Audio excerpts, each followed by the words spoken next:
I'm just going to show you today how you can fix, if you've got your tap and this bit here is loose, the cap on here, what the problem is with that.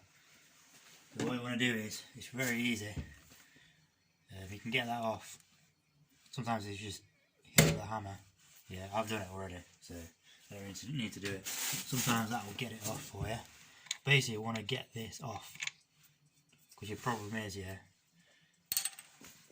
that this screw, there's a screw here, if you can see that, hang on. Hopefully you can see that, there's a little screw. Now this screw, that's literally all you got to do is, if you just screw it back in with a screwdriver,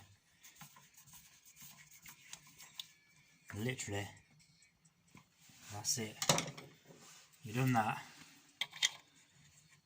then you just stick that on there, press it, now you're right, mate, all good. So yeah, I hope that helps someone.